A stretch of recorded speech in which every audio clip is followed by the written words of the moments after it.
Thanks for being here to learn more about this important topic about septic care and maintenance. I'm Kathy Bogan, and I'm the chair of the Cook County Coalition of Lake Associations. We're sponsoring this workshop. I'll tell you just a little bit about us and why we're sponsoring the workshop. Cook County Coalition of Lake Associations is a group of 19 lake associations in Cook County. And our purpose is to preserve and protect the waters and shorelands of Cook County. We are celebrating our 30th anniversary this year. So we've been around a long time. And members of the coalition have a focus on three major topics that we are a very action-oriented group. And we've kind of boiled it down to what are the key things we can be doing to preserve and protect the waters and shoreland. One of them is aquatic invasive species mitigation. So we're very involved in efforts to inform, and also we're involved with the inspections projects to try to get the aquatic invasive species out of lakes that they are in, but also to keep our many lakes that do not have aquatic invasive species that way. Another area is getting the lead out of our waters. So you've probably seen, maybe have seen posters, collection buckets. We're trying to have a big push to get people to exchange their lead tackle for non-lead tackle. We do, so if you are interested in any of these topics, there is a tackle collection at Bugs Hardware and at many of the outfitters along Gunflint Trail have signed on to this so that we can keep our waters free of the lead tackle and protect our loons and other wildlife. A third is septics.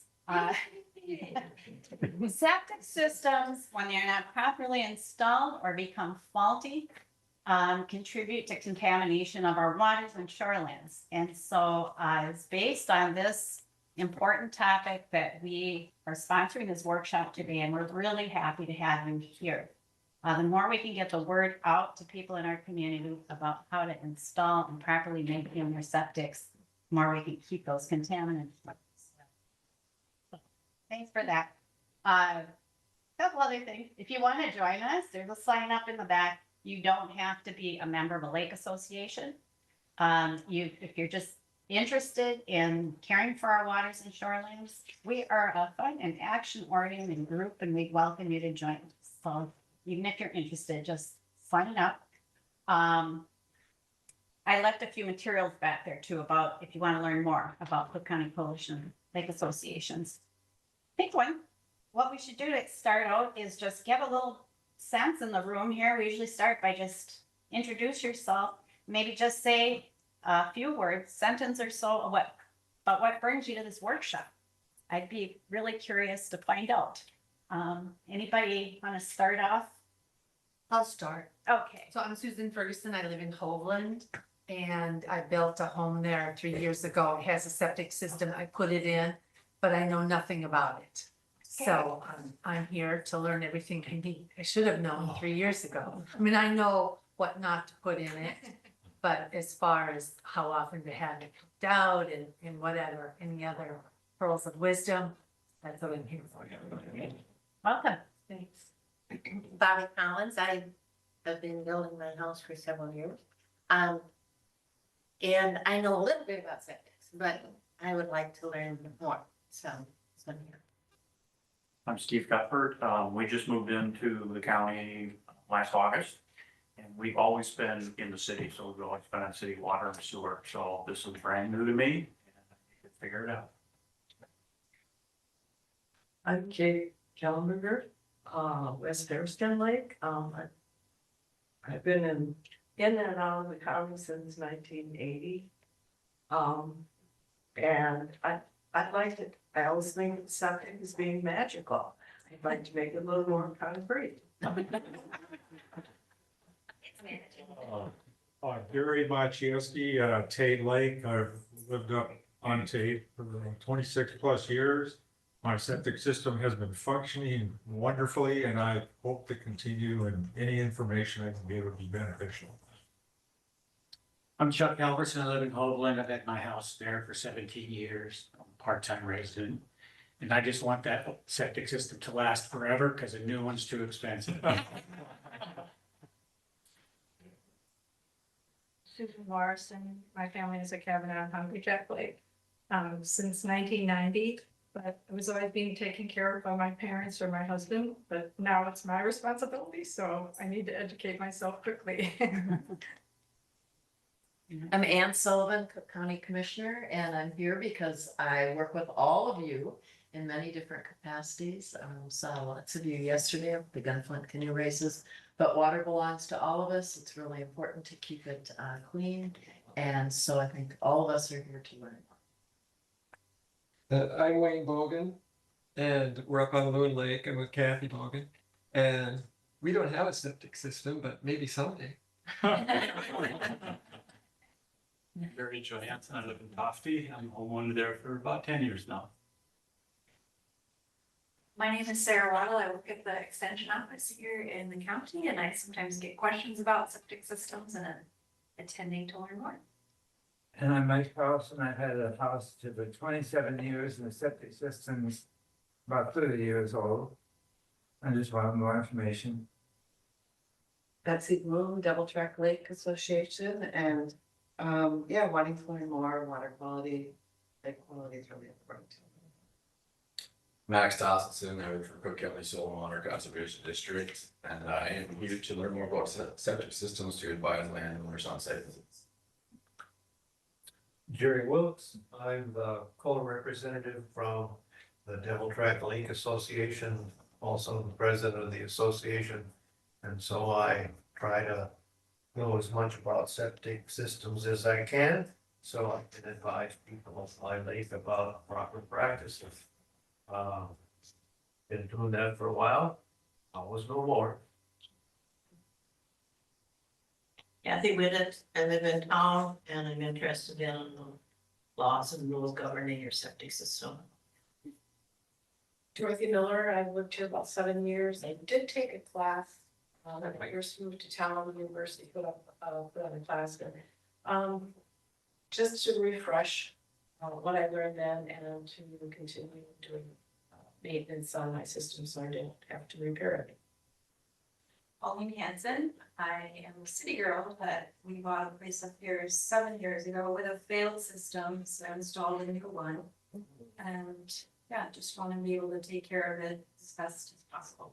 And so Carrie Framstead, I'm the president for the White Lake Area Association and a proud participant of the septic committee for Oak. Okay. I'm Bill Clark. I wanted to make mention of this. This issue that we're dealing with today is much larger than just Cook County. It's cabin country.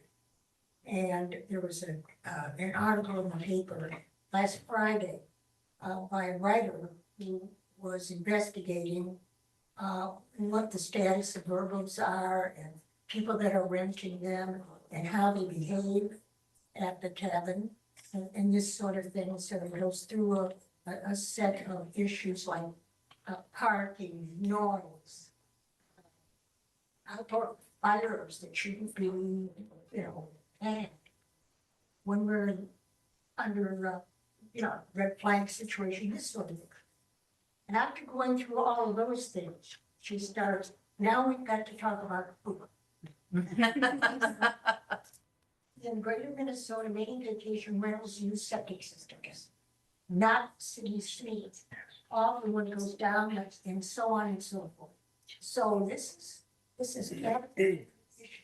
And I'm glad we're talking about these things today because they're clearly are concerned about this group in all things. I'm trying to know all things.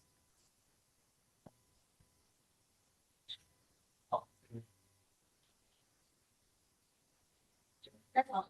Yeah, right, I'm Patty Craddock and homeowner on Hungry Lake, and I was a city girl too.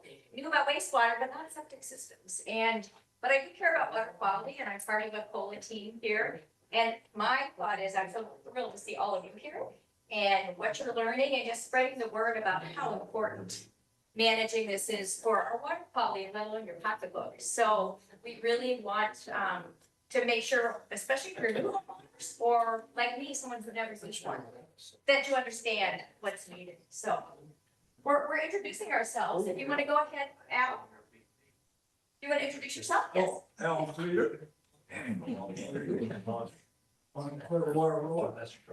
here. I'm Pete Greshik from G&D Septic. You want to see if I can learn something?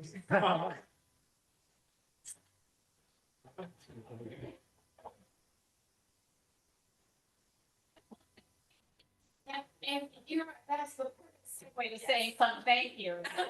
He was taking time out of his very, very busy life this time of year to join us to do a presentation from his perspective on septic care, and I am sure you'll have many questions for him. Yeah, I didn't really have I thought Mitch was giving the presentation. I was just here to answer questions, but whatever they can. I think there'll be plenty of questions. Okay. We also have Neva Maxwell from Cook County Land Services and Tim Nelson from Cook County Land Services. And they will be kicking us off today with some information to kind of lay the framework here. And also, I did want to say a big thanks to the septic team from Secola who introduced themselves. Biz Clark has really spearheaded the idea of this workshop and doing better education for Cook County residents.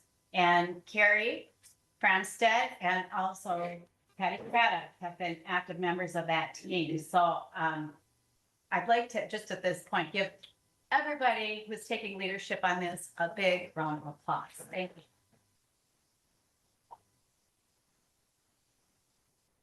Okay, with that, I'm going to turn it over to Tim and Neva.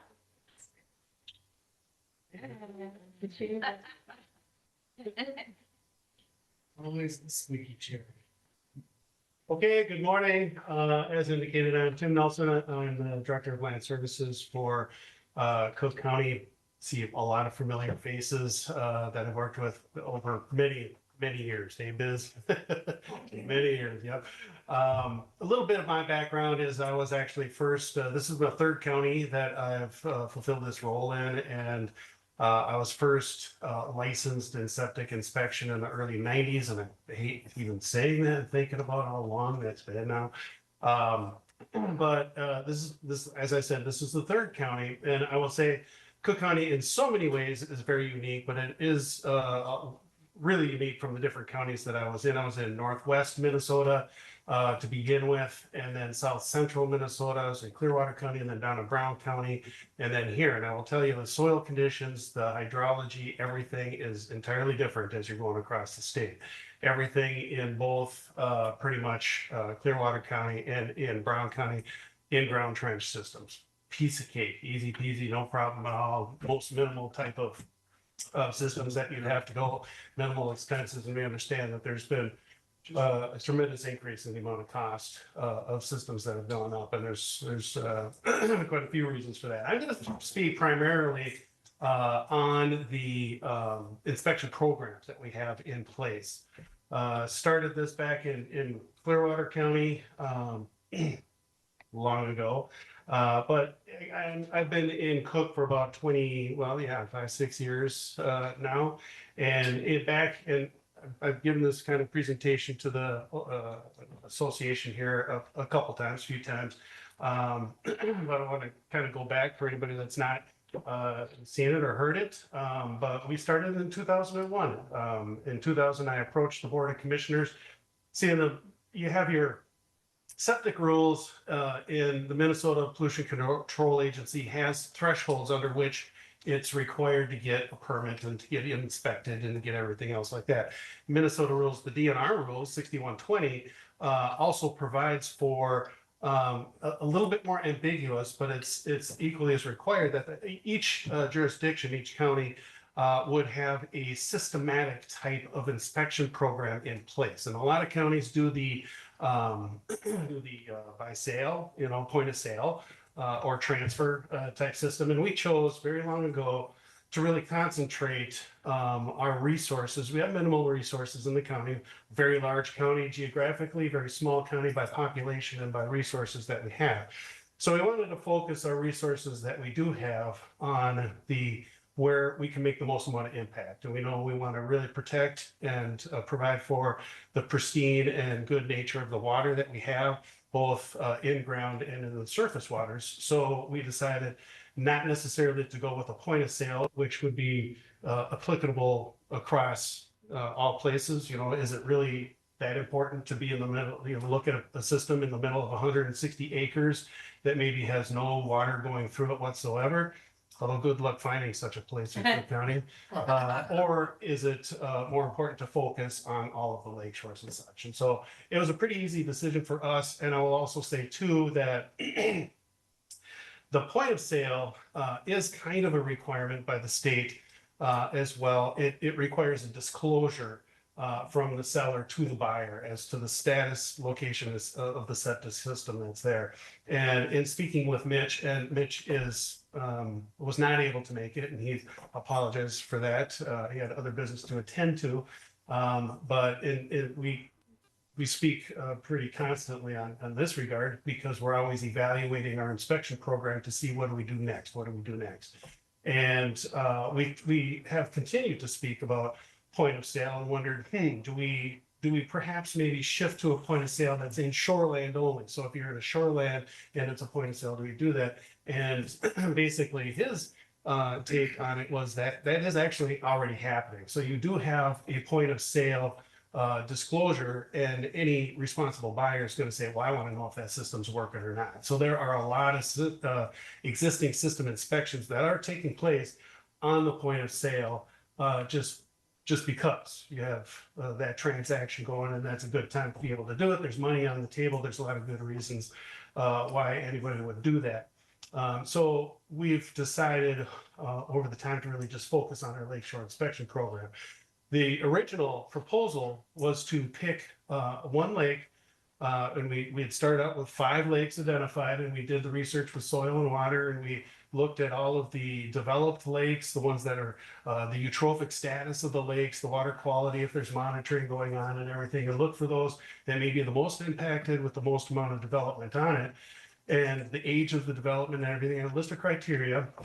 We picked the 5 lakes and inspect the lake, and because the Minnesota rules provides for 2 years requirement, that if a system is found to be non-compliant, you got 2 years to bring it up to compliance. So we said, okay, we'll put this over 10 years, 5 lakes. We start with 1 lake, inspect everybody, and give them 2 years to upgrade. Go to the next one, 5, inspect everybody, and they got 2 years. So we started Pike, Caribou, Devil Track, and then we also started at the same time on the west end of Lake Superior at the county line.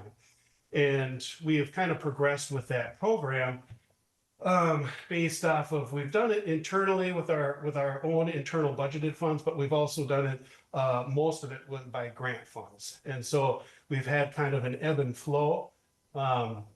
We did have to pause our inspection program when we hit a bump in the road, and the fact that we ended up with so many systems that were non-compliant that we had a limited number of contractors and people that were kind of resisting upgrading them.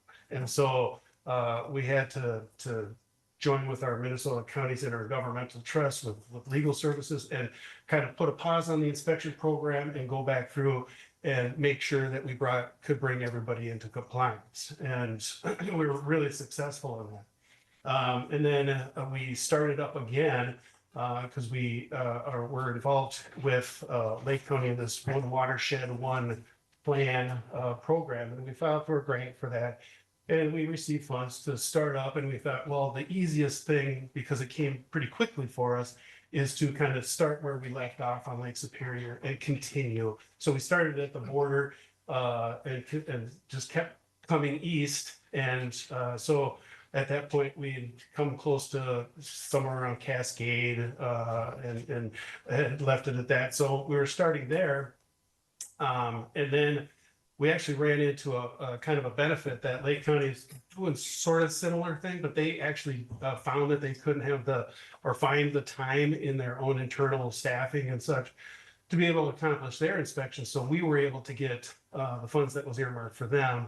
And we were able to double on to that. So we've actually inspected Lake Superior from the border all the way up to the city limits of Grand Marais now.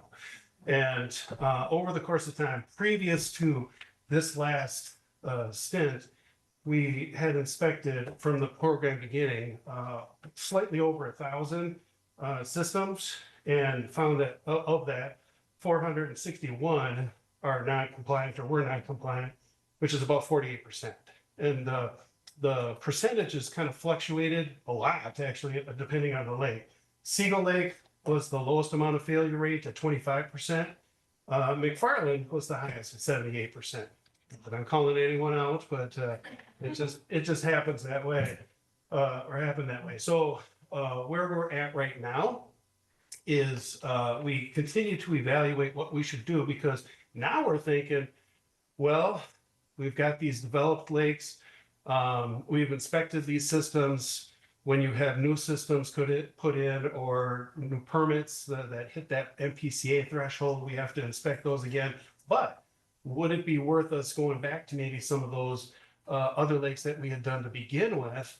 And looking at the water quality, we'll work with soil and water to kind of prioritize those things and get a list going on into the future. It was really kind of an easy call and low hanging fruit to just say automatically we'll go along Lake Superior and hit those. And that's fine, but we also do need to pay close attention to the interior lakes as well. And we know that some with the development that's on it in 25 years since we've inspected it, you know, the certificate of compliances are no longer effective and they may or may not be working. So it's worth taking a look at all of the lakes that we have on the list and doing an assessment going forward of that. A lot depends, of course, on budgeting and funds, and grants if we can get them. But in the success that we had with this latest round, we kind of actually stepped back and let Lake County kind of take the lead on some of their stuff that they need to do with this current round of the One Watershed, One Plan. But that is a really good source of funding for us to continue to move forward with that, because most all the counties is in the Lake Superior North Watershed. You got some in the Rainy River, but that being in the Superior Watershed helps us with that level of type of funding. I will say too, there's a mention on the VRBO. We actually changed our program. So when we started our licensing program, all the way from 1984 or the beginning of time up until just a few years back, we regarded vacation rentals or short-term rentals as a permitted use, and they didn't have to, we never inspected them. We never did anything for them. They were just allowed as a permitted use in any of the residential zone districts. So we just let that go. And then we started our licensing program, and we wanted to kind of start the program, get involved in it, get our hands dirty a little bit, kind of see what it's going to take. And so we decided to let the state and the state Minnesota Department of Health, they do regulate vacation rentals or short-term rentals, and they do require certificates of compliance for septic systems. What we did find over the first few years of doing it, they were accepting certificates of compliance that might be 10, 20 years old. So it's no longer compliant, maybe, we don't know. So we decided, because we had enough experience in the licensing of the vacation rentals, that when we made this last ordinance change and program change, that we would go ahead and take that septic component from the Minnesota Department of Health and do it on a local basis. So we require not just a certificate of compliance, but a current certificate of compliance. So any operation that doesn't have either an existing certificate of compliance that is current or one at all needs to be inspected. So they're all being inspected. There is that discussion in terms of the amount of use that's being had, as Biz kind of brought up. The vacation rentals are used kind of differently than just regular homes and second homes and such. One of the dynamics that we did find in just inventorying, and we've got 346 actual licensed vacation rentals right now, short-term rentals. And one of the things that we found is that the sorry, my back is killing me. Would you like to sit down? Is everybody okay? Yes. I don't, yes, I can kind of project a little bit. Sorry about that.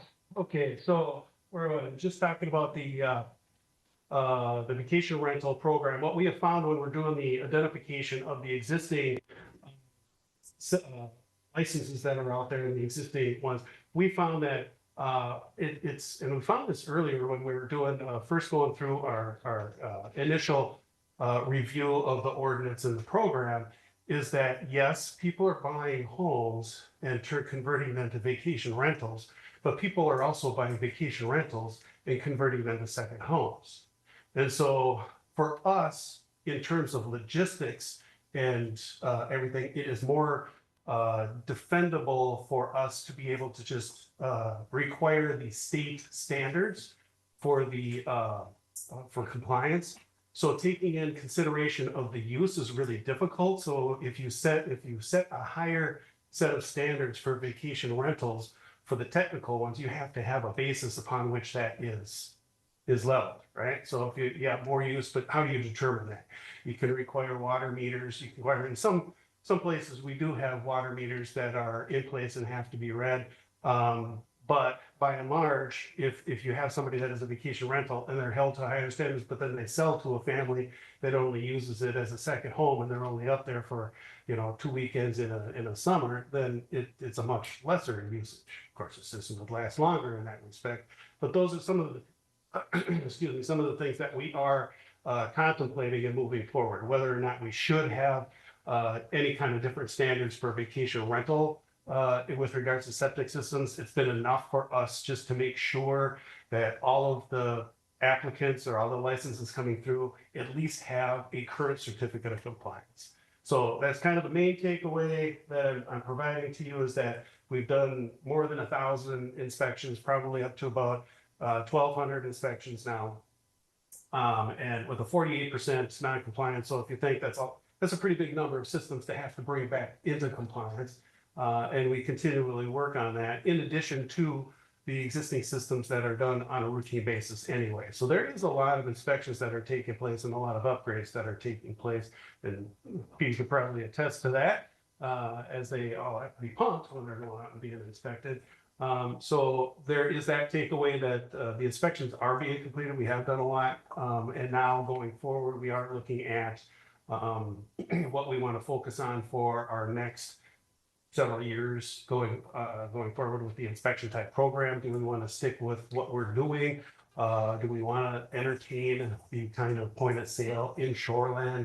We don't know. And those are internal discussions that are being had. And they're kind of generated, like I said, based off of grant cycles and how much funds we would even have available to be able to continue on in each particular step. So there's that. And yeah, the vacation rental. So I don't know if you wanted questions and answers.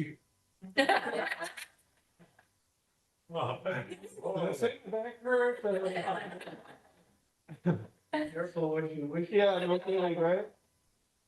Or did you want to save it till the end, or did you want, not? I'm glad this came up. This is a lot of information It to was. digest. So I am thinking maybe we give about 10 minutes here to ask questions particular to what you have spoken about. I think that will help us all take it in. I see Betsy here. Yeah, I was just wondering, where did you find out when, like where the inspections left off at Devil Track Lake? So like what year that was last inspected? That was the 2006 to 2008.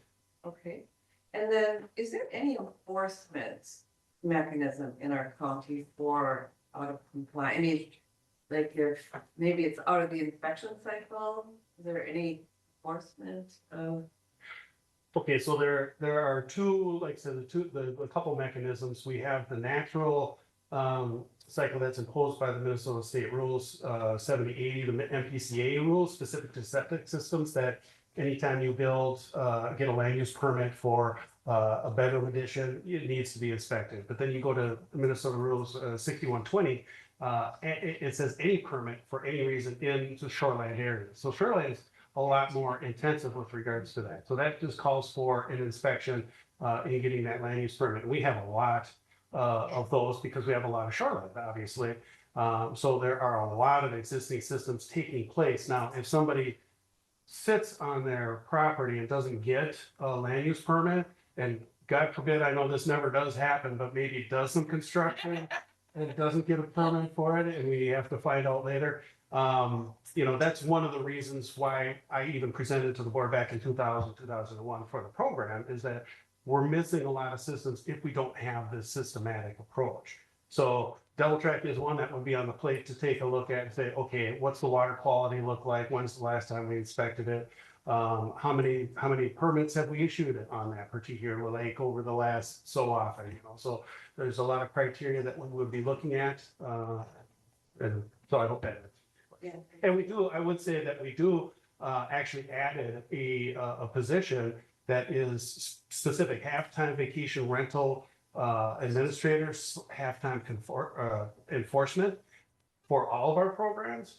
And so we've really gotten the system down when we've worked with this Minnesota Counties Intergovernmental Trust, NCIT attorneys for septic, specifically septic enforcement as well. We've had a lot of cases resolved that way, some of which, not a lot of them, very few actually end up in court, but we have taken them to court and we're always successful. I mean, so it's just a matter of the length of time getting to it and the triggers upon which we go out and do that inspection. Okay. I would like it if you could explain to us in everyday language, please. What's involved in the inspection? I mean, how can you tell if a system is compliant or not compliant? And then are there degrees of non-compliance so that this part is working and that part isn't? And I'm just totally, I have no idea what an inspection means. Yeah, that's a very good question, because it can cover a failure of an inspection can be just that the manhole cover on the tank is not secured. And that's it. And that's dangerous because if you have an unsecured manhole on the cover of the tank, somebody can fall in. I think that happened in Lake County. It was a little township, it wasn't like. If anybody doesn't know, I mean, I came from Lake. Okay, so letting that aside, but yes, so there's a lot of criteria, and the most importantly is the distinction between just the regular system failure and the imminent threat to public health. So if you have something that is actively disseminating any material, it's like, which may or may not be or have come across in the county over the 25 years that I've been here. But if you have a system where it's a tank and then somebody just has a straight pipe going to their neighbor's yard, that's an imminent threat to public health. That has to be corrected in 10 days and repaired in 10 months. I mean, so you have a much tighter time frame with which to do that. And yes, when you're looking at an inspection, you're looking at the integrity of the tank. That's why Pete. How do you look at the integrity of the tank? Okay, so there's a few ways to do that. Maybe Pete, if you, that's a good question. Well, when we do an inspection, we start at the tank. The level has to be full to the outlet, make sure no water's been leaking out. Well, people think, well, why do you have to pump it? Because when you pump it, it might be coming in from the bottom. It's hard to tell. So we pump the tank, inspect all the walls, the floors, and the crack to make sure there's no infiltration coming into the tank. And then the covers are, and the risers and covers are checked for integrity, make sure that they're not cracked and safe. And so the tank part of it is really fairly simple. Okay, so It's you the empty drain the field. tank and then you've got some kind of a camera that goes down, so it's a visual inspection. Is that what We you're? have mirrors. We have a mirror and a flashlight that we go down and. Okay. I keep suggesting that he just crawls down in. Yeah. I'm planning on talking about the actual structure of the septic system, so some of those points about the actual what ifs, maybe we leave those questions for later. So that I can cover like, what is the septic first, so everybody's on the same visual of those details. Susan, you had. Well, it was basically saying what makes an or a septic system non-compliant when you look at it. That's fine. And check you. This should be real quick, I think, based on that, but if it's already been pumped, you're looking at construction. You aren't looking apparently at operation. Well, if the tank's been pumped, it's like Pete said, that you're looking for the integrity of the tank, so that if water is seeping in from any of the sides, that affects the operation, because you're getting in that dilution in that. And it can it's spill out. below the weir. Right, exactly. And we check the scum level and the solid level on the bottom to make sure that your septic is working.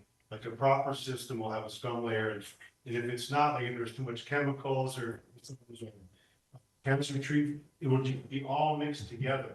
So we can tell if the system is working properly or if it's some tension. But how do you know if the field is getting plugged? Because, this is just a question I have, because I'm an engineer.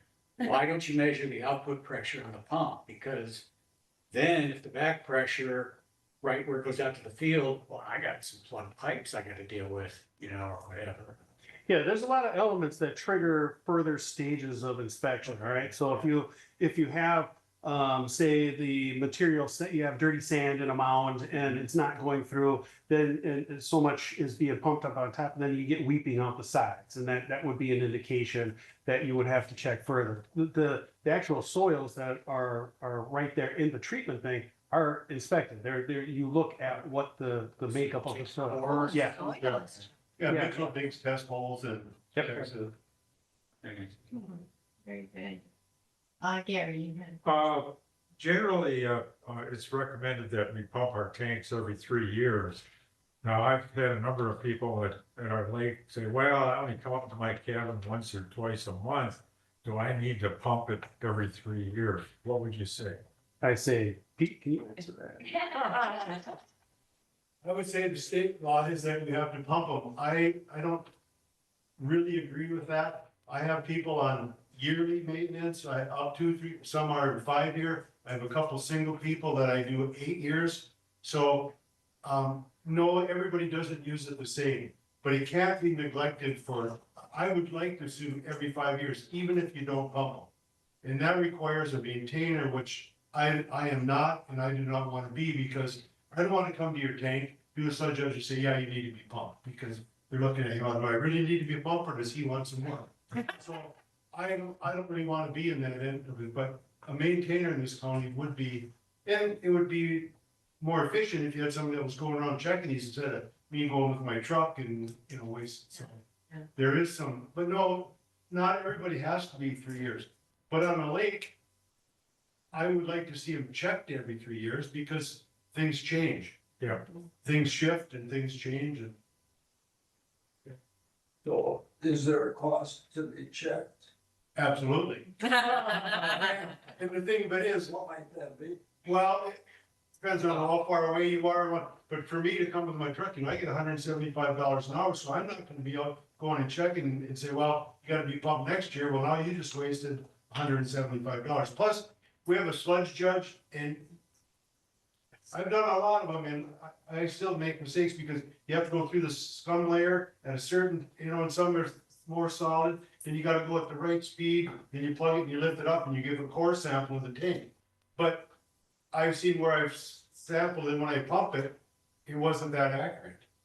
Because once you pump it, you can see the line on the bottom. Of course, the top level is pretty easy with the paddle, you can guess that, but the bottom level is not that easy sometimes. Gary, you had. With regards to point of sale, Tim, is there a time frame? Like if you're gonna sell this year and you had an inspection within a year or two, does that qualify for that requirement piece? Is there a time frame there? Okay, so the point of sale from the state perspective, because we don't have a point of sale adopted by the county, so the point of sale, or actually disclosure is what it's called. So during the sale, the seller has to disclose to the buyer the location status of the septic system. If the buyer, any reasonable buyer, would say, you know what, I want that inspected. Once it's inspected, it's either failed or given a certificate of compliance. If it's imminent threat to public health, then it has that shorter timeline to be corrected and upgraded. If it is just a regular failure, then it has the 2 years to be upgraded at that point. And, you know, we wait for that 2 years. Once it's in, after the 2 years, then we throw it into the enforcement hopper. But anything that's inspected by a state inspector inside the county, because there are private inspectors that can come and do that, then we get the reports for that on the county level and take it from there. But yeah, we're gonna try to be better because we're getting a lot of people that call and say, we were here a year and a half ago and now I'm selling. Do you have to pump the tank? Well, if I pumped it myself licensed and I can remember, sometimes I'll give tank integrities, which really, when I go there, I make sure the tank is good when they leave, or I report it to the homeowner. So I can do that, but some of the guys that work for me aren't really licensed. They still do a good job of, and so if you're thinking of selling in the next 3 years, you should ask for tank integrity. And we're gonna start putting that out when people call, we're gonna say, if you're thinking about selling, and it's gonna cost $25 for the extra paperwork to do this tank integrity, if that's something that you want, which would be good for 3 years. So people have to, and a lot of people call, want their tank pumped, and then all of a sudden, a week later, well, they're selling it, but they don't let you know that up front. So. Jerry, you have your hand. Yeah, yes, you do. You did. How many non-compliant systems are currently on Devil Track? Oh, that's a good one, yeah. Random lake, and I should have that committed to memory. I'm getting a little on in years, and feeble of mind is one of my expressions, I like to say. But Mitch Everson would probably have that committed to memory. There's no way that I'm gonna be able to tell you, right off the bat. And Mitch would only know the ones that are expected, he wouldn't know the ones that are failing that haven't been. Well, true, you know, right, so there's- yeah, so we only know the ones that are inspected. So there's no doubt failing systems on Devil Track that we have. More than one. Probably. I had Pickle 40 years of sale. I know, I had planned to have kids take nitrogen phosphate samples from water in front of houses, use county maps, look for non-compliant systems. And then I was sort of discouraged because I was told that that's probably not the issue. It's people that fertilize their lawn and cut down to the lake. And that's probably the big cause. But as you know, Devil Track's in a continual decline. And we want to stop that. So maybe I should go back to my original plan about having the kids from biology go out and take samples and analyze. It's simple science. And you'll see a spike in nitrates right in front of an uncompliant system, wouldn't you? Well, you can, depends on the saturation, depends on, you know, because even if the system is failing and you have maybe something weeping out the sides of a mound, soil and microbes in the soils still do treat, you know, so as it's going through topsoil, it's still going to be doing some sort of treatment. So you really don't know the distance to that. There's a lot of science involved in that. And yeah, you bring up a very good point in the fact that the decline of water quality in any particular given lake and eutrophic status is, you know, there's some just natural eutrophic degradation.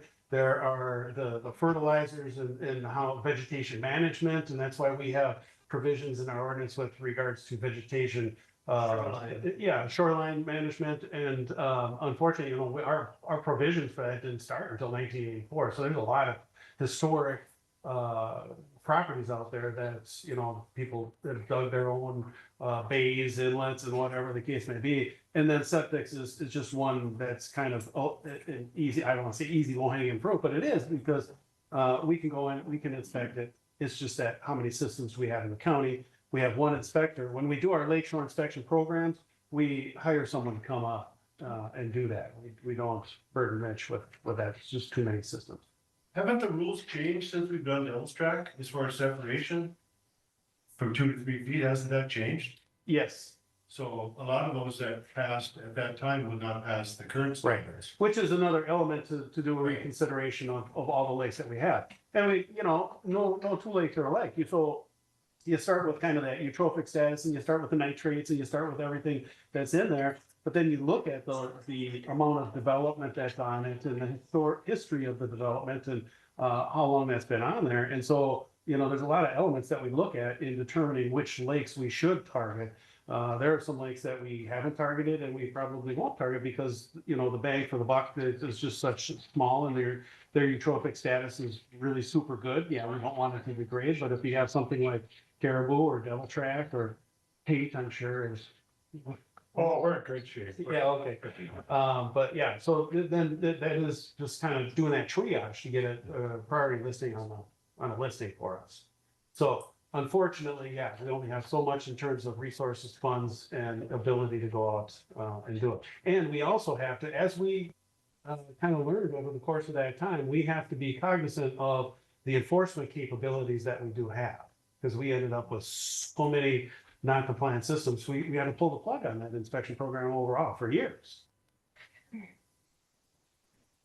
Tim, how long is a certificate of compliance considered to be current? How many years from the inspection? Yeah, we actually did change that. We made them a little bit longer. I think we lined up with what Lake County is. And there's, for a new system, was it 8 years now? And for a inspected system, it's 5. I think that's what it is. You're just looking at me, Pete, you're not joining on. It used to be 3, I don't know if they changed it to 5. No, I think we went through and changed both of those for the new systems and for the existing systems. And I think what we did is lined up with Lake County. That was my question. Yeah. Forgive me, I had 2 questions, but when I heard somebody fell into a septic tank, I lost my train of thought. I won't get into that. But did you mention the setback for setting up new systems? Isn't there a setback of some kind, or? Yes, there are setbacks. About that? That's number 1. Second, did I understand that when systems are inspected, they will be pumped? Yes, that's part of the. Is that the owner's expense? Yeah. Okay. Yeah, and we do have setback distances to the wells, any wells on the property, and it depends on whether it's a shallow well or a deep well. Deep wells over 50 feet encased.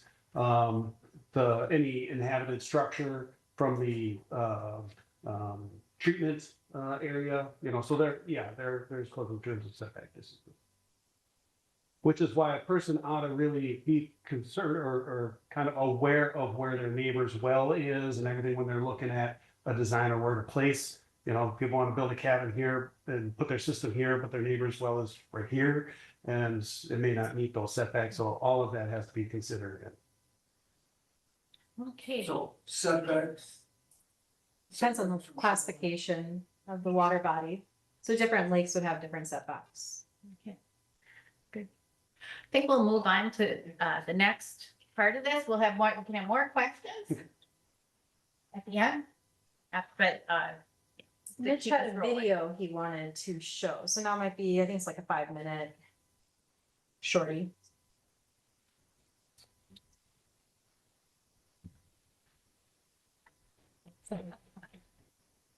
Treating wastewater is everyone's responsibility.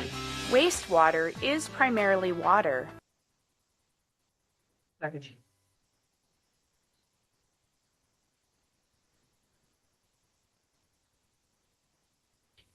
Treating wastewater is everyone's responsibility. Wastewater is primarily water, but it also contains harmful bacteria and viruses, along with organic matter, nutrients, and chemicals. Residents of cities have their sewage treated at large municipal treatment plants. Residents in areas without access to municipal treatment plants own, operate, and maintain their own mini treatment plants, their septic systems. Both options adequately treat wastewater.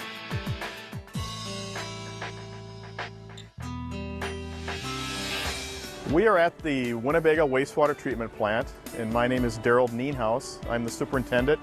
This is an activated sludge plant. It's probably the most common mechanical plant in the state or in the country.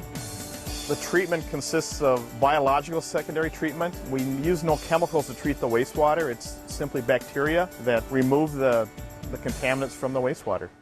Proper treatment of sewage recycles water back into the natural environment, which reduces health risks to humans and animals and also prevents surface and groundwater contamination. A typical septic system is composed of a septic tank and a soil treatment area that is either below grade in a drain field or above grade in a mound system. We must clean the wastewater we use before it can be safely recycled back into the natural environment. Proper handling and treatment of sewage will protect our waters and ourselves from contamination.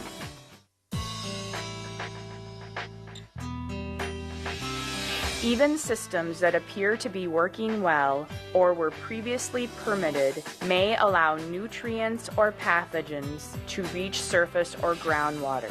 Systems that discharge directly to a ditch, stream, lake, field tile, or groundwater never provide adequate treatment. Septic system failure most commonly results from overuse of water in the home, lack of proper maintenance, improper system or installation. Property owners need to perform regular maintenance on their system, including maintaining a vegetative cover, replacing broken caps, and having their tank pumped on a regular basis, not to exceed 3 years between evaluations.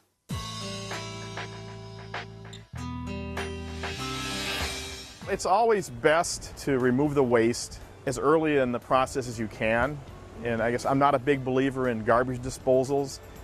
It's much more economical to put that waste in the garbage can versus putting it into the sewer, and it'll come here and it costs more money to remove it in the water waste stream. So take the waste out as soon as you can.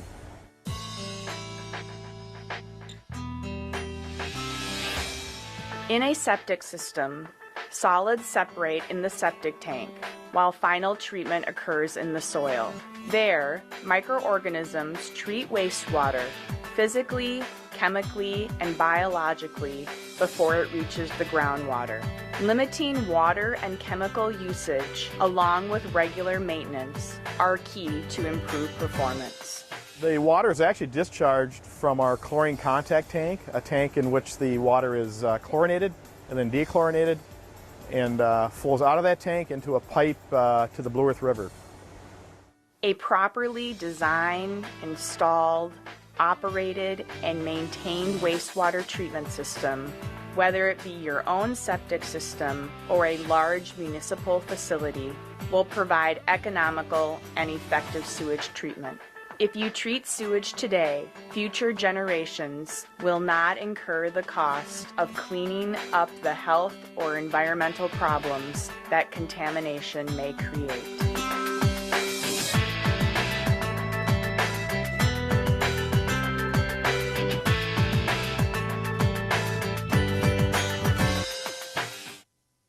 How to open your car door while submerged under.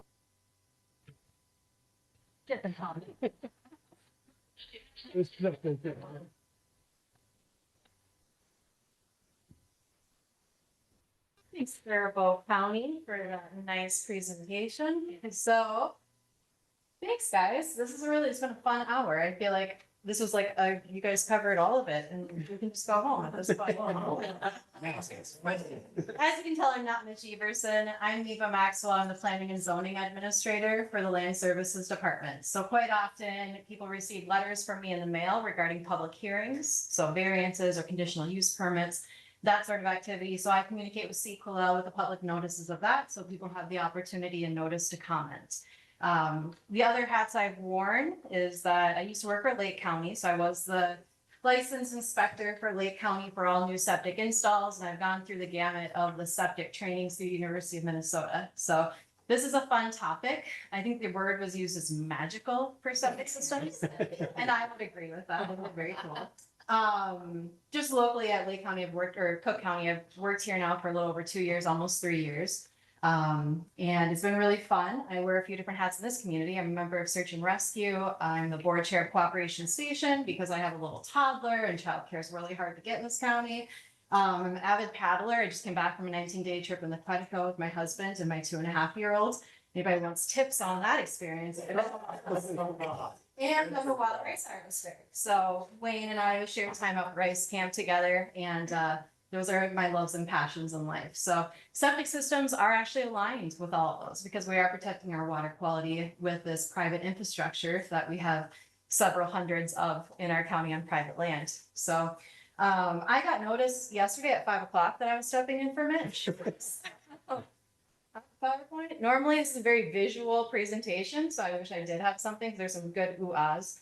But I have this structured as a who, what, when, why sort of structure to the information I'm going to be giving you. So first off, who has a septic system? Anybody who is living on private lands that has a dwelling on their property needs some way of treating that septic waste. So sometimes it's an outhouse. So an outhouse is in the state septic rules. We have composting toilets, incinerating toilets. All of these are ways that waste is being managed. So today we're mostly focusing on mounds and septic tanks, but just kind of keep in mind, broaden your minds that a septic is a broader range of stuff. Who regulates septic systems? So Mitch Everson is our county inspector, and he issues all the permits for septic systems. But the state is the one who starts with that big state rule of 70-80 that says all the real technical stuff. And then that gets passed on to us locally. And so we adopt those rules. We make modifications as needed and we update that as there's changes needed over time. So that's the who of septic. The what I kind of mentioned already. So what, we've got outhouses, composting toilets, mounds. And like this video showed, the magic is that this is private infrastructure that's treating pathogens and viruses and all the really gross stuff and protecting our water quality. So this infrastructure is this engineered design that you are responsible for and maintaining. The what? So we are protecting water quality. We're protecting our property values. There's some really compelling information about your water quality, the visibility of your water, and your property values that get assessed to you. So you want good water quality on your lake.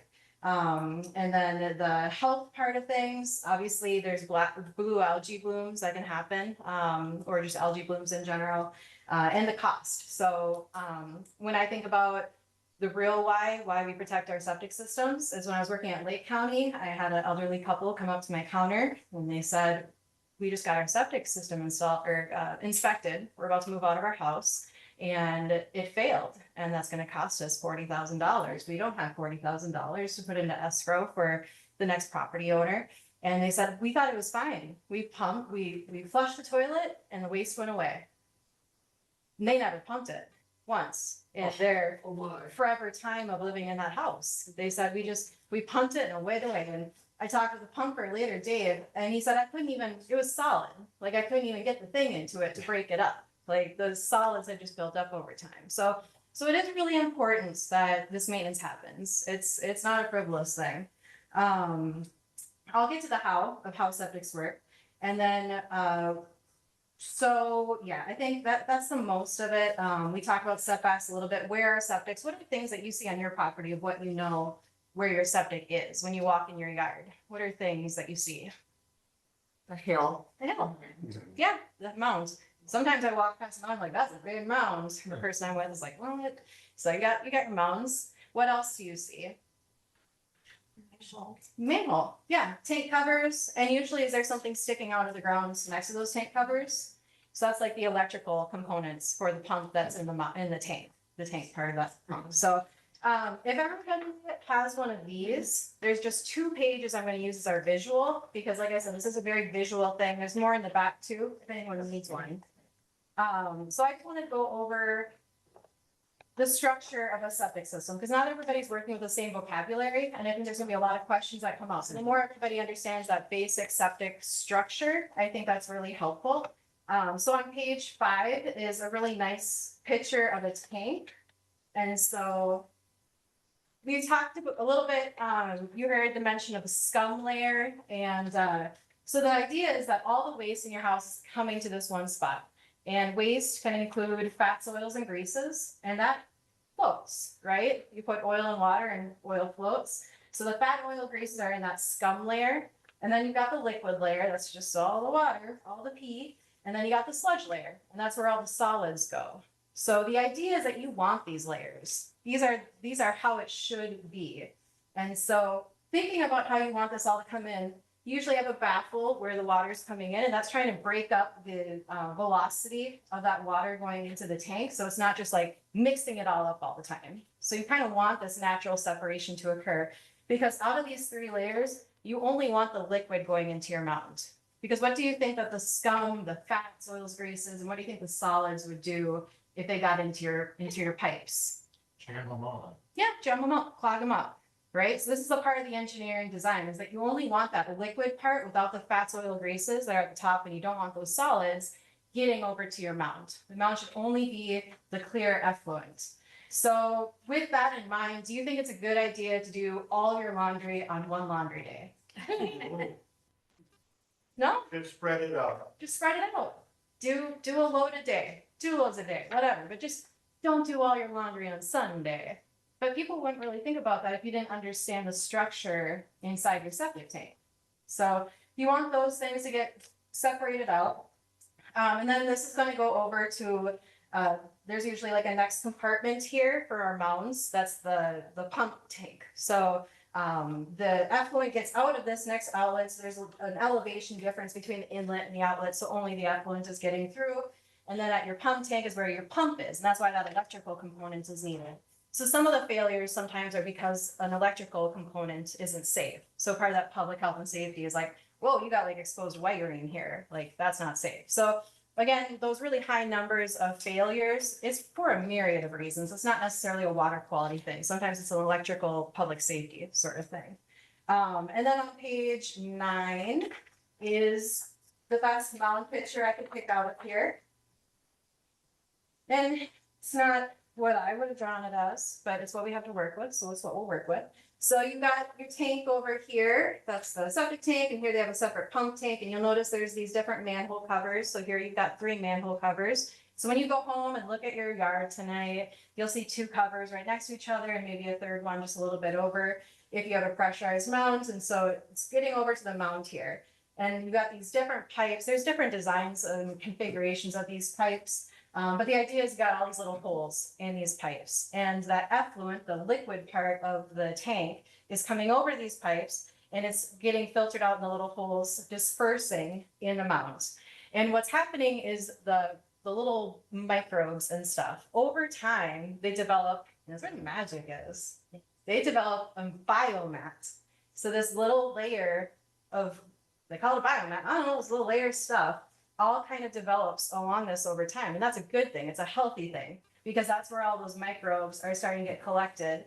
All those like itsy bitsy little particles are getting collected, and they create their own little system of treating the wastewater. So part of why, does anybody know why a mound is so tall? Any thoughts on that? Layers of gravel, different types of gravel. Yeah. Different sizes. Yeah, we call it vertical separation. So you're trying to get like the right material under there for that biomat to develop. You usually want like a clean rock and sand. And you want that layer in there because you're trying to create 3 feet of vertical separation from what we call the limiting layer, saturated soils. So we want oxygen. You want 3 feet of oxygenated soils, essentially, not soils, that's the wrong word, but rock, sand. And what is happening in that 3 feet is there a difference between aerobic and anaerobic conditions? Anybody has like a chemistry type background? Is that you want that oxygen there, because that oxygen is what helps that bacteria treat all those pathogens. It's so cool. And then like, you don't have to do anything. You don't have to add anything. If this thing is designed correctly, and if it's maintained correctly, and if you're using it correctly, it's gonna work. It's magic. So in that 3 feet, that's always happening. And so that's why mounds are here. Because what do we know about our soils in this county? Do we have luscious, loamy soil? I grew up on the Anoka sand plain. This was a foreign concept to me. I didn't even know, I never even saw a mound the first many years of my life. So that's why we're elevating, is trying to get that oxygen in that treatment area. And that's where that actual treatment is happening. So if you're plugging it up, if you got all those fat oil greases getting in there and you plug up those pipes and the liquid is pumping out the side of your mound, did that 3 feet of vertical separation happen to treat that effluent? Not really, no. So that's why we want that vertical change. So the construction matters on that. So that's kind of the big picture. Do you think you want roots? Would you like to grow like a willow plant on top of your mound? What do you think trees and shrubs would do to this nicely designed piece of infrastructure with water coming out of holes? Plug it up. Plug it up. Yep. So remove any tree saplings. Don't plant your lupins. Lupins have really deep roots that like to get into stuff. People love lupins. I got lupins on my mound from the former property owner. It's been a battle. And raspberry bushes, also very invasive. So try to think about the vegetation that you have on your mound. You want normal vegetation, just like grass. Yeah. Yeah, it looks like on page 24, there is a list of native flowers that you can plant on your mounds. Yep. Yeah, wonderful. This is a great guide. There's so much here. We're just giving you the high level of Septic 101 here. So those are kind of the big thoughts I had. Some of those other takeaways. Do you think, knowing that you want that 3 feet of separation, would you want to drive a truck over your mound? No. Why? Panics. Compacts it. Yep. The first thing when people buy vacant land in this county and they give me a call, I say, get your septic designer out there and find that septic area, because even if you're going to put a mound on top, you don't want to compact the soils. Because what happens to the effluent water when it's coming to compacted soils? Runs off the outside. Just runs off the side. It's not actually getting into the ground. So we don't want to compact that stuff. Is there kind of a PSI you don't want to exceed? What's the compressibility of Cook County soil that you have to not exceed? Yeah, not really for the soil like that. All of that's in the design. So designing a septic system is the pipe sizing, the hole sizing, your pump amount, what that drawback from the mound up to the tank is. But as far as your question of the pressure on the land, that doesn't really exist. I've never seen any kind of number. I park my boat trailer there, Yeah. you know, but Yeah. I don't drive on it. Mm-hmm. Because I'm probably putting as much pressure as the tire for my boat trailer. Yeah. when I I'm would, walking on it. you know, I think thinking about the cost of a septic and how much you really want to protect this thing, I would keep anything off of it. There's in the septic training courses, the guy who leads it is a fantastic gentleman. He's hilarious. And he always shows this picture of a wedding ceremony on top of a mountain. And he's like, this is about as much pressure you want to put on a mountain. I think it's great. I love it. So that's kind of those parts. Also now thinking about the biological things that are happening in a septic system. Say you have extra bleach and you're doing a real big cleaning day, all this bleach is going down the drains. Do you think that's maybe a great thing for your septic? No. Really, what does bleach do? Kills things. Another thing people don't think about is RVs. What do people do to make RVs not smell? They put disinfectant. They put disinfectant in there. Yeah, there's usually some kind of additive that they put in the tank for an RV to make it not stinky. What do we think that additive is doing? Probably killing bacteria. So you bring your RV home, I'm gonna connect it to my septic system and dump all that in there.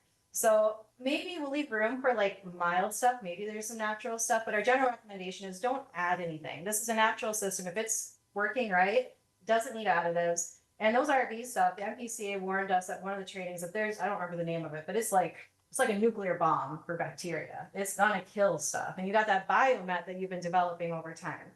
So think about those things. And so do you want to water your mound? No, because we want that air, just naturally. The water's gonna do its own thing. So the effluent water that you're putting in there. So try to think about those things.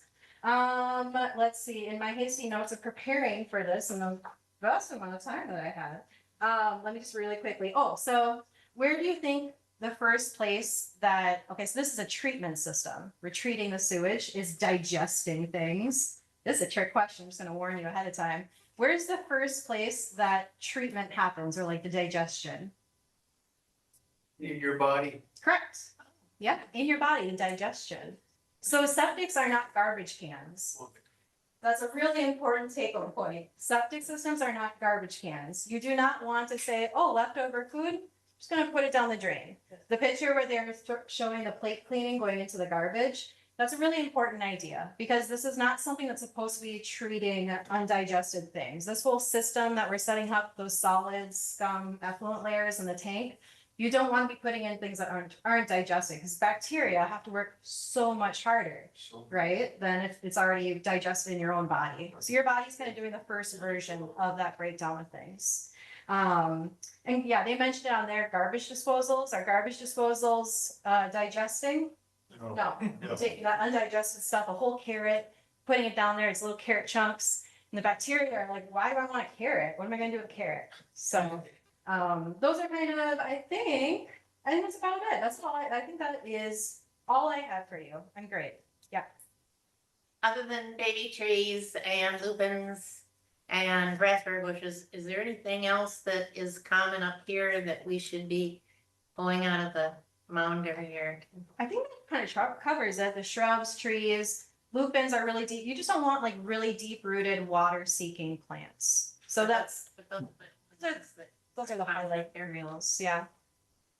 Gary? Should you pull lupins and raspberry bushes up, or will you, if you just keep cutting them down to ground level, will that? That's a great question. Yeah. You don't want to pull anything up. So keep in mind your mound is this engineered marble and you don't want to disrupt it. You don't want to compact it. You don't want to pull anything out of it. Don't touch that part. Cut them off. Yep. And lupins, I think, are biannual plants, something like that. And but like just cut the flowers off and put them in your compost heap and it'll die. Yeah, yeah. So if you a couple of years of maintenance and they'll disappear. The raspberries, I'm on a war with my raspberries. Put my mower up to the highest level and just went and then stepped over. Probably not the smartest way to do that. I heard there's like a hedge trimmer thing I should have done. Get a good side. Yeah, yeah. Yeah. So how do you know what kind of cleaning products you can use in your house? What's safe for a septic system? Like dish soap and soap for any kind of cleaning. I think like it's all in moderation and staying away from the really harsh stuff. And we've got household hazardous waste events one time each summer that if you have excess stuff, you can get rid of. If it's bleach, I would say be following those guidelines. I know before I had a septic and I thought about this stuff, I was like, why a tablespoon? More is better. And I would just like dump the bleach over there. Turns out that's not right. So I would stay with like, there's not real, I don't have real strict guidelines for that. I think it's kind of a logical thing. Try to use it in moderation, the small amounts dispersed over time. If you start maybe doing your own research on like natural cleaners, like baking soda vinegar sort of things, like kind of the old school cleaners, I would say are probably going to be the most septic friendly.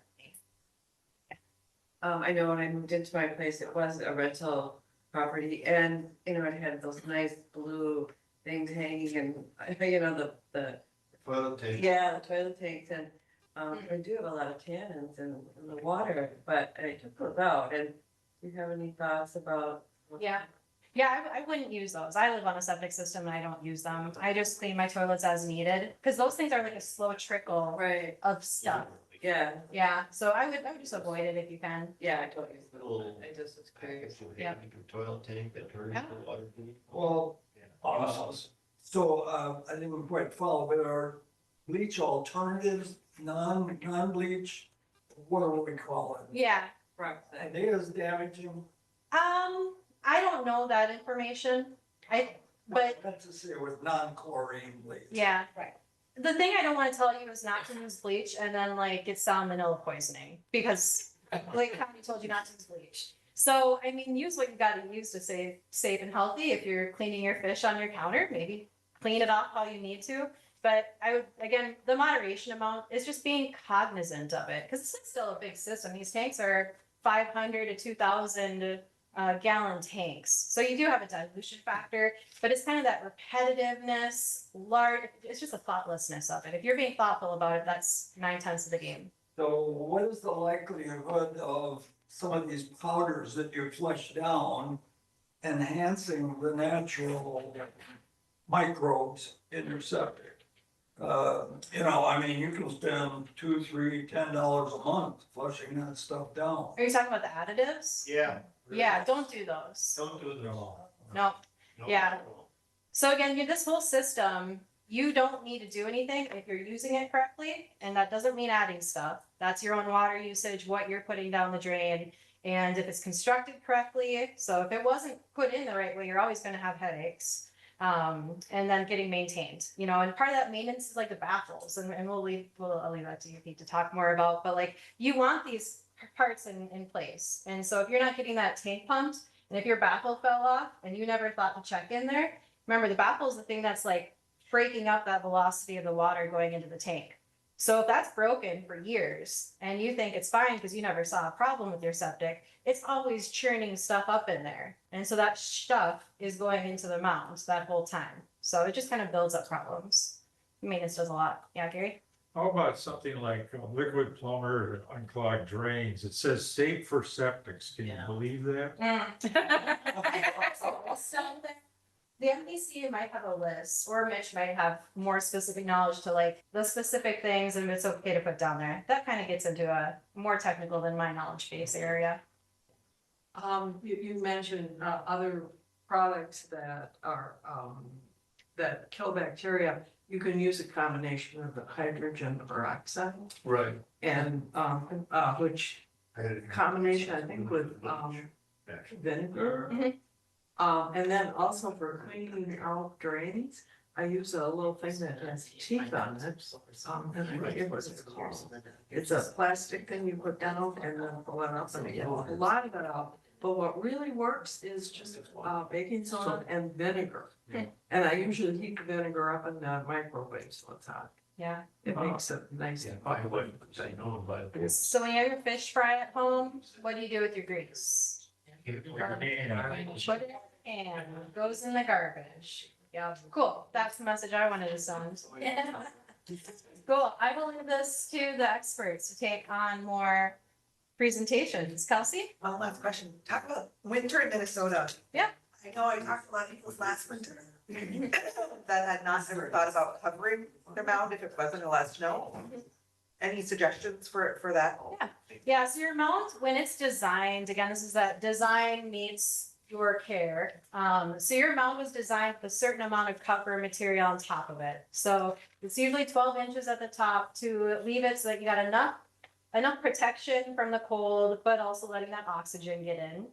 But we have harsh winters, and when you get a really cold winter with no snow, like this winter, like Kelsey's saying, that can lead to freezing mounds if it's not being used frequently. So like couple of cases I've heard is like, we only come up 1 or 2 times a winter. And so you come up, use it a little bit. And I think Pete might have more to say about the actual maintenance part of this, how to avoid problems for that like intermittent winter use. But you don't want to like just give it a little bit, take it away, give it a little bit, take it away. Because that mound is always, or the tank is generating heat.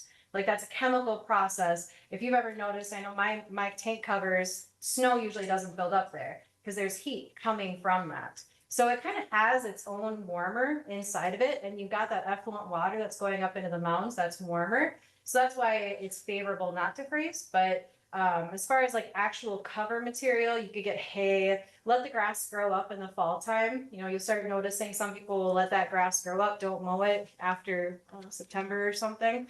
Let that get kind of fluffy, and then that snow will help give it more of that blanket layer. So blow your snow onto your mound. Maybe. I try to avoid anything to do with compaction with a septic system. I think you just kind of want things fluffy as much as possible, but things are not fluffy in the winter time. Okay. But if you're gone, and so there's nothing going through the system, then do you have to be concerned about freezing under those circumstances? Yeah, I mean, do you have any thoughts on Well, in all the freezing we've had in years, there was so much, very few mounds froze. It's rare for a mound to freeze. The line going to the mound, when they drain back, if that gets a little dip in it, that can freeze. Or your pump tank can get a layer of ice on it and freeze and not have your floats won't be working. But the actual mound, I've seen very few. And the only ones that I've seen freezing are the ones that are failing, that are ponding, that are not letting the water go through. And so it gets to be water standing in your mound. And then if you're not, like she said, if they're not using it, then that water will freeze. But that's It's not very common. So if water freezes in the tank, does that, if you aren't using the system? Well, If you aren't there, usually does that hurt the tank? septic tanks, they got to be pretty close to the surface and no use for those to freeze. They're pretty good, but your pump tank now is usually only a third full. And so that's a little more susceptible to freezing. You'll get a thin layer of ice on your pump tank. And so you'll get an alarm goes off and you call me and I'll say, well, you gotta check your pump tank to see if your float is stuck in ice. That's the first place. But the tank, the septic tank itself, and I really recommend these MAP sewer blankets. You can get them on there. We sell them, but you can get custom made ones. So you could get a drawing of your, and send it to those guys. And they can have a cutout around your electrical pipe. Because you want to be about 2 feet past, at least on all the septic. And if your drain line going up is a problem, you cover that. It really almost basically eliminates. If you put them down early enough in the year, mid-October, you put your blankets down, you get them tight to the ground, get them staked, throw a little bit of balls on it to catch snow. That's really the best. We have tank heaters we put in, but they fail, and you don't know when they fail. And so that's a temporary fix. If we come in the middle of the winter, the frost is already there, we can put a tank heater in your pump tank. But covering, if you have a system that's susceptible, covering it is really the key. And then make sure you take all those, the blankets are fairly expensive. You need to take them off as soon as you can in the spring to get them out of the sunlight and get, if there's any frost down there at all, you don't want to keep trapping it. You want to get the blankets off as soon as you can in the spring. That's septics. Hey. Yeah. He said. Great consumption brought my phone down. At this point, I think we have two things I was thinking. If you had Pete some maybe anecdotes, things you've seen happen that could be instructive. Like when you've been out to visit people who've had problems with their septics. And then also we'll have our panel here. And so we can kind of wrap up with any miscellaneous questions that come up. But just visually, I think you've seen a lot, so. Well, there's numerous problems, but I just wanted to back up and say how far we've come. When I first started inspecting with Leroy, now I'm not gonna name the lake, so you guys get it, but I couldn't find the septic tank and I'd never been there before. And so I have an egg that I can flush down to locate it. And so Leroy was with me and I go to the common spots where I think it's here, I think it's there, and I can't get any signal. So I put the earmuffs on and turn it up, and all of a sudden I get a faint beep, beep, beep. It's floating in the lake. Right to the river and into the lake. So we've come a long way since the 70s. And basically most people, 90% of the people are trying to do the right thing. They just need to be educated a little bit. Yeah. But there's just things that happen that in your septic tank that you don't know if the alarm isn't working. We go on many inspections, we open up the cover and it's right up to the top. And people, if there's enough gravity, if there's enough head pressure, you won't know there's a problem for a long time. So, and if you have your tank pump, usually we'll give a report, tank's in good condition, scum level, solids level, and if it's mixed up, like I said, like a chemical from chemo or any type of chemicals that aren't supposed to be in there, there's some drug addicts that their tanks aren't working very good either. That's pretty easy to tell. But as far as problems, it's mostly the problems that you're going to see is cracked covers, hit them with your lawnmower, somebody plows snow too far. You got to pay attention to your covers is the most that we see. But internally, you really can't know what's going on until you get there. How about that? Nobody mentioned that annual thing that you can do. I just did it last week where you pop that top off and pull out that, Oh, the filter? When they first started with the filters, they wanted to pump them clean them every 3 years when we pump the tank. Well, that's a great idea, but some people, that wasn't enough. They would plug up before the 3 years.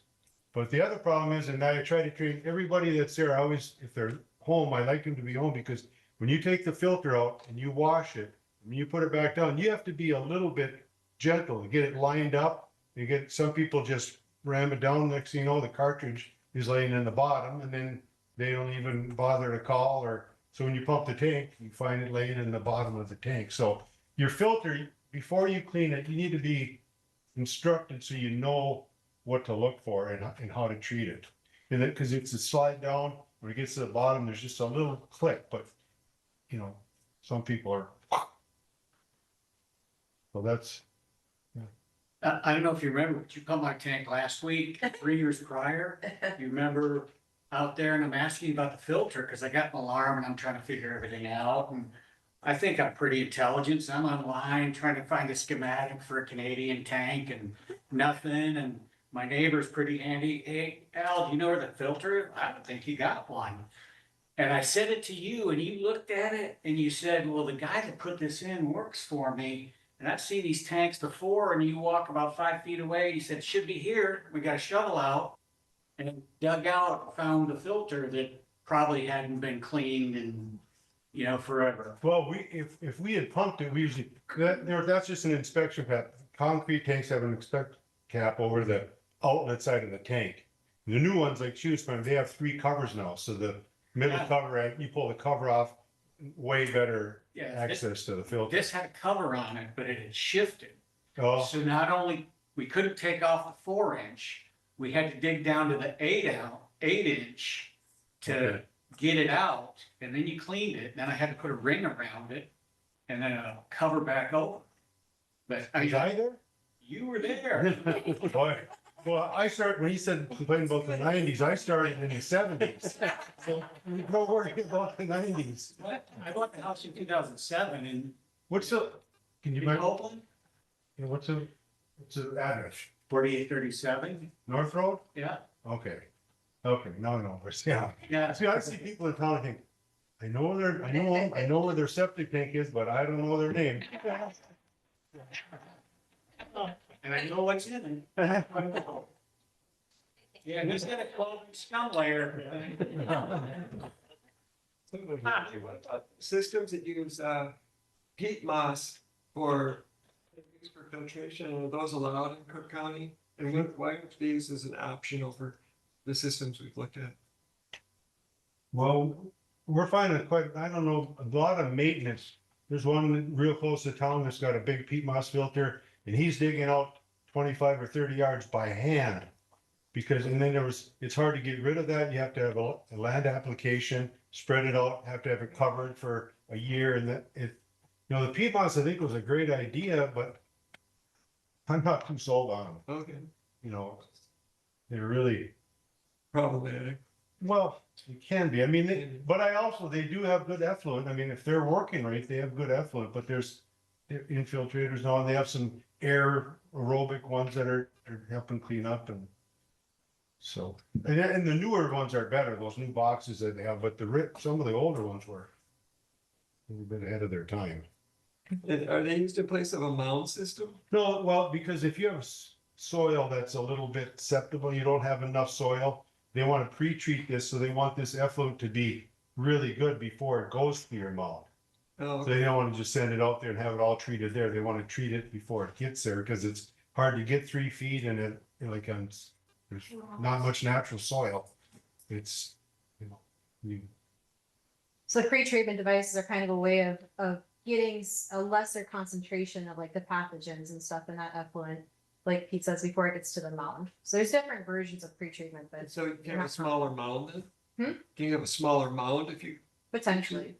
I mean, designing a septic system is like 15 different spreadsheets looking at your soil type, the house size, like all of this is going into this calculation that gives you like these couple of magical numbers. So septic designers, you imagine, can just love that part. But when you're paying someone to design a septic, it really is quite a math equation. Okay. Yeah.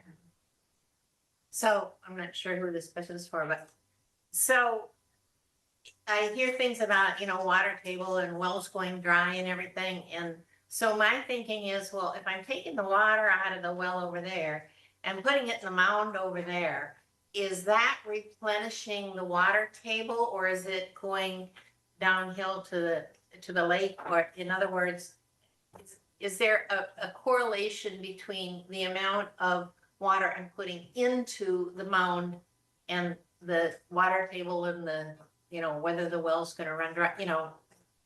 Does anything I just said make sense? I can take a stab, but you want you should have experience than me. I bet it hurts, but. No, I can. This is it's an evaluation period. Yes, correct. I would say that person creates about 100 gallons a day of waste. So do we think 100 gallons per day is really going to have a substantial impact on a well's capacity? I would be a little skeptical to that. I spent about an hour on the phone with our local well driller the other day to better understand wells. And one thing I gained from that is that if someone's well, if they have a well that's dug that had good pressure when it was first drilled, that if it's suddenly losing pressure or going dry, it's maybe a little bit more indicative of that person's use. And to them, they were saying that if you're doing a lot of gardening, like the outdoor faucets are where you're losing a huge amount of water really quickly. It's not usually like a 10-minute shower versus a 5-minute shower. You're welcome, all the wives out there who might get a little guilt on that. But yeah, I don't really think that's going to be a substantial change. Your wastewater going into your mound versus coming out of the ground. So my well will never run dry. I'm not going to say that. I'll add into that a little bit, that what we have here in Cook County is such site specificity with regards to the water tables, where the water can be found, where, you know, where it's draining off of, how far do you go before you hit bedrock? So is what you're doing draining, going deeper down and getting into an aquifer that's right there, or just a ledge rock water table, or is it draining right off? So really, in addition to that, there is no real telling. I mean, you can move 10 feet and hit a much better water pocket, and if you're going deeper, and it just, there's so much site specificity here, even about the qualities of the well. There's some where you can get a shallow well and you've hit a good area, but you're for some reason getting a natural excess amount of like fluoride or some natural compound that's going to be in there, as opposed to another well that may be right next door. So we found a lot of diversity in terms of where they're exactly placed. So, Gotcha. yeah, so to speak. When you put the tank, excellent. And then where do they go from there? Well, I built a receiving facility over here in the business park. And so I run it through a machine that gets the rocks and it grinds it, the paper, the plastics, all that stuff goes up a conveyor and it gets washed off through an auger. And the organic stuff goes into a tank underneath my building. It's a 10,000 gallon tank, and then it gravities to the city sewer. And that really was a big improvement for this county. I mean, we had some farms, we used to land apply. Yeah. Well, the rule is, you know, can't put it on saturated soil. Well, you live in Cook County and it rains in October. Yeah. Good luck finding the soil that, you know, so it was a big investment, but it's been a really very good thing for the county. And the city's been, and they, you know, it's 10 cents a gallon to dump it in the city, but it really, to protect our county, it adds $100 to your, $120 to your septic bill, but it's a good deal. You just I'm fairly new. I've had the tank pump when we bought it 7 years ago. I remember you guys came out and checked it, did the filters. I put on my calendar, like 3 years, 5 years, call you guys, I have it checked. Last couple of times I've called, they've looked it up, they've said, oh, you're good. Given, you know, the number of people and the amount you have. Do you have a schedule that you kind of routinely check, or do I should I keep calling you, or? Yeah, that kind of gets me by surprise, because we have a reminder system. We send out reminders every 2 years, 3 years, 4 years, 5 years, and we send a reminder. Well, that's not a requirement, that's just us reminding you that we pumped it 3 years ago, and if your usage has been the same, that's when we recommend service. I've never gotten reminders. Well, you should give me a call or something, because it could have got lost somehow. I don't know if, you know, when you bought it, maybe the realtor, we didn't have your name, maybe it was a realtor that had the work done. So have we pumped it for you personally?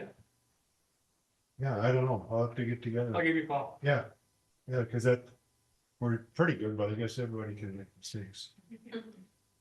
One question regarding septic health, when you're pulling water from an aquifer or we pull from the lake. So we just shower and wash our dishes. Is there a difference between the water that goes in coming from the lake or from an aquifer that keeps the system healthy or not as healthy? For like a normal house? It's just Oh, sure. small cabin. I don't think there's any difference. Are you saying the lake water versus a well water for your septic tank? Yes. Yeah, Obviously. depends on what they can get.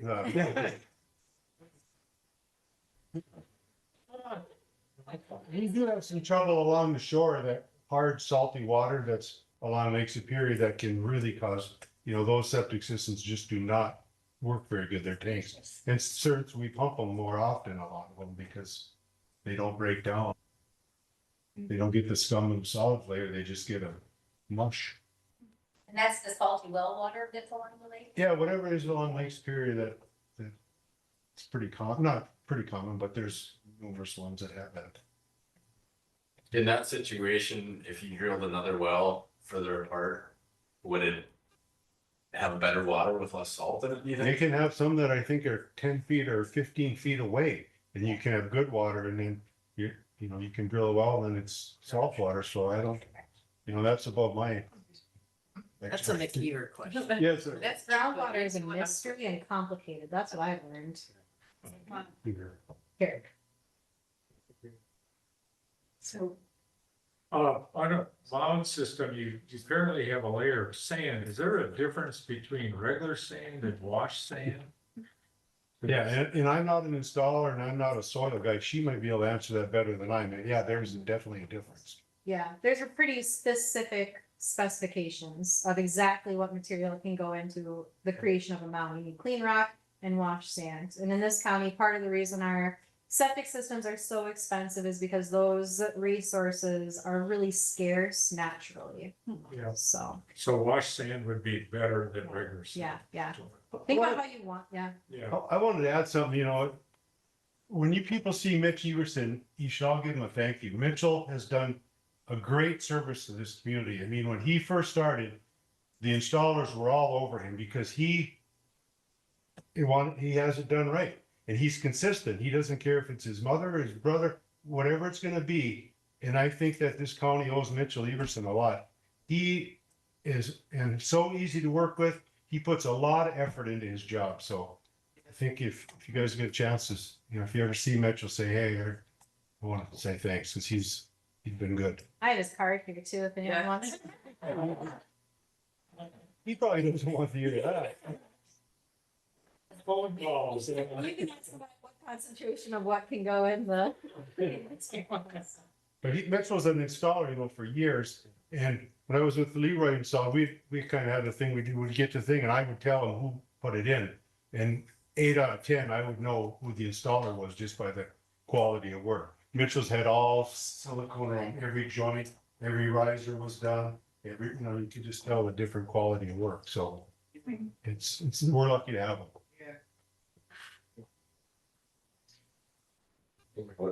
What about a holding tank system versus a septic system with a drain field? Are they cost effective? Well, I don't know if they're cost effective and people think that I would really like them because it's more business. It is, but it's a hardship for some people. It just depends on how much water you're gonna use and how it's, you know, that's up to the person. A lot of people have put in a holding tank and they'll call me in 2 weeks and said, there must be something wrong, my alarm is on. Well, you know, you gotta learn different lifestyle. Cause like she said, she can't use 100 gallons a day. Well, in a 1,500 gallon tank, doesn't take too long. Yeah, people. And the other thing is if you guys are in homeowners associations or the county, and I'm glad this isn't recorded, but yeah. It is. Vacation rentals really need to be, and a lot of them are good. I have a lot of them that I say, this needs to be done every year because they rent it to 8 people and guess what? 12, 14 come. And so the vacation rentals, I've really seen a big difference in how much maintenance they need. So something I think the county should address that, and they have, now they have to be every 3 years, they have to be inspected or get a certificate of compliance, I think. Yeah, for we vacation took it over from the state. That was one, yeah. Yeah, and so that'll help a lot. And most, like I said, 90% of the people, once you educate them, they're fine with it. They're getting $400 or $500, whatever they're getting for them, so it's not. That's my 2 cents. How long can you expect, ballpark, a well installed septic system to work? Septic system work? If you maintain them and if they were done right, I guess 30, 40, 50 years you would get if you. Oh, that's good to hear. Yeah, there's a difference between, and that's why it maybe have come to a little bit of surprise when someone is asking about the certificate of compliance, how long that it lasts, that we kind of extended that period. Because systems that are going in now are a little different than systems that were going in the 70s and 80s. And they're much better, much well done. And yeah, they can last a lot longer. And we're doing a much more concise and precise inspection on those things. And so we have more confidence in the systems that we get the chance to go ahead and be able to inspect, and the ones that are being put in now, way better than 20, 30 years ago. What's maintenance? Just pumping and washing the filter? I haven't heard anything maintaining other than that. Yeah, well, when we check the baffles, we check the integrity of the tank, and we check the level. I can see if it's been above, if the level's been high. Like if you have a gravity drain, I can tell if people when you use a lot of water, your drain field backs up. So most of that stuff I cover when we pump. Okay, but then that would be an event that triggers something else other than pumping or cleaning the filter. True or not? You run it, clean out the pipes. Well, you can jet the drain field, but you're just prolonging it. It's not gonna, once a gravity drain system is starting to fail and plug, you can jet it and it'll work for a little while, but it's not a Okay, long-term but then fix. what maintenance should have been done to it before it got plugged? Pump it out and clean the filter? Yeah, you need to pump it, and So because. that's the only maintenance, pump it and clean. Yeah. And then you see, and then you see something that goes, preventive maintenance is pumping and cleaning the filter. Yeah. Corrective maintenance is triggered by you looking at when you pump it and, Correct. yeah. But the other maintenance is just what you put down, every one of your drains. Yeah. That's, That's critical. Don't put the cap. Unless it's I was gonna have, I pump mine every year and it's not for practice. So, that's a little bit overkill, but just the way we use ours, there's 2 of us and all of a sudden there's 15 of us. So I don't like that. Consistent use is really the key. I can go to a septic tank and I open up the front side and I think, holy cow, this is bad. The scum layer is 12 and the bottom is 12 or 14. And I get to the pump tank and it's relatively clean. Well, that's 2 people using it on a slow basis. And like she said, the water's coming in, it's slow, it's got time to settle. Then I can get to a tank, well, this isn't bad, I probably didn't even need to pump this one. And I get over, there's this much solids in the bottom of the pump tank because hot tubs come in, they're washed, they're using too much water. So Stays turbulent. yeah, that's and even the filter, we have filters, but there's a lot of fines that go through your filter and start building up on the other side. Obviously, there's all this talk about private infrastructure with septic systems, and I realize that you put it into City of Grand Marais infrastructure. Is there any talk about whether or not the infrastructure is able to handle all the development that is happening in this county? Well, they were, when I first started at Tom Nelson on there, the treatment plant was like at 40%. And I'm not as concerned about our city as I am about Duluth. Duluth is having trouble. They're talking about maybe not wanting to take biosolids. And so I purchased a lot above. I started in the 70s, how old is this guy? But I purchased a lot above because I can see maybe in the future we're going to get into composting. We would compost and maybe mix with headstrums or get a spot where we would bring the compost, the dewatered sludge, and mix with sawdust or whatever and make some black dirt for this community. But right now, that's not cost effective to the way we're doing it. So, but that's probably coming down the road in the future. So then we would take the city sludge also and put it and make composting. Then we'd be able to have gardens. Well, I don't know how much black dirt we're gonna make, but I don't know. And water.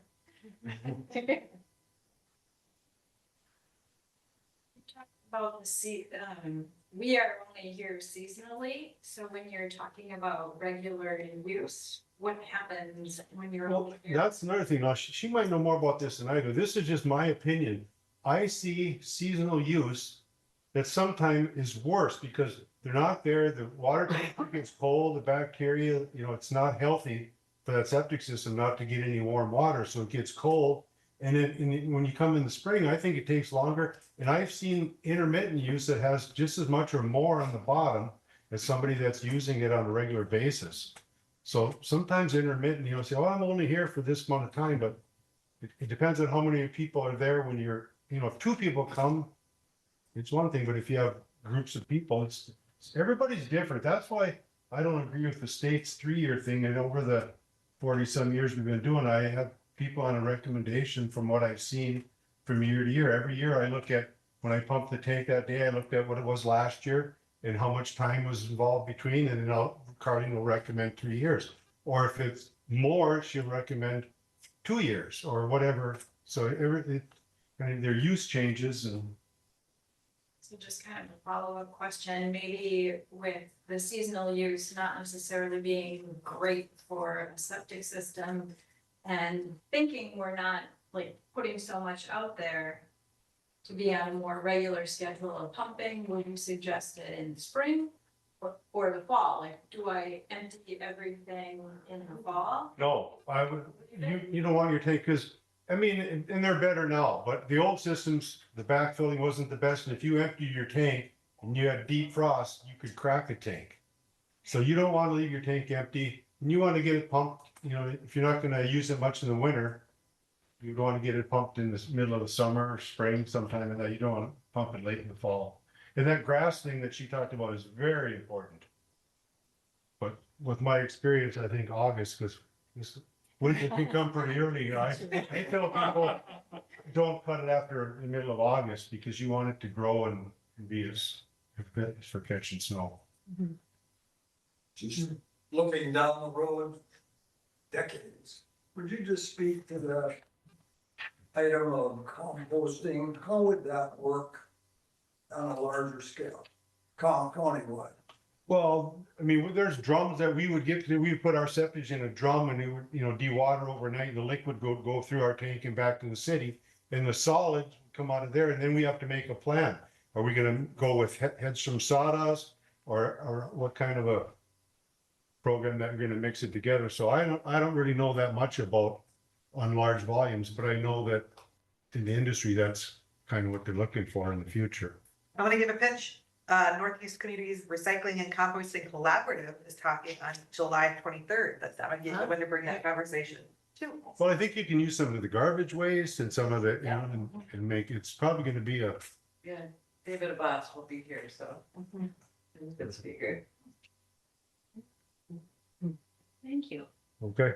You alluded to some of the new science. Is there any other new developments in septic systems, or are we kind of looking at this being the static system for quite a while, aside from what you're saying? Well, I'm not an installer and I'm not up on all the newer things, but not that I know of. There's different pre-treatments that they're working on, and they're working on gravelous pipe and some of that stuff, but that's yet to be proven too, that gravelous pipe, as far as I know. Say on like I'm sorry. No, go ahead. Just say on a national level, Minnesota's way ahead of the curve. The University of Minnesota puts tremendous resources into this whole program. This is the University of Minnesota document. Compared to some other states, I think we're really grateful to be in this state for that level of science being in these regulations. There are some products, like there's a product called Easy Flow. That's basically really fancy styrofoam peanuts that are used instead of the rock material, because your clean rock is really heavy and expensive to get.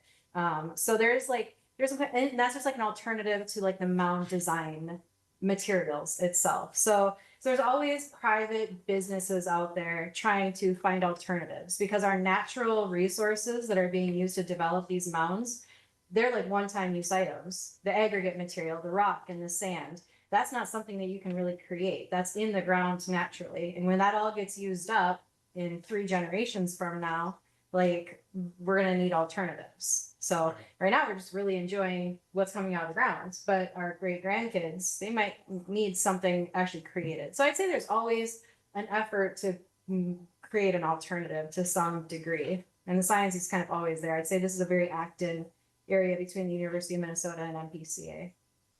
Well, Minnesota has to be ahead of the curve because after all, we have 10,000. Yeah, it's a huge part of why we have clean water. That's it. Thank you. Thank you.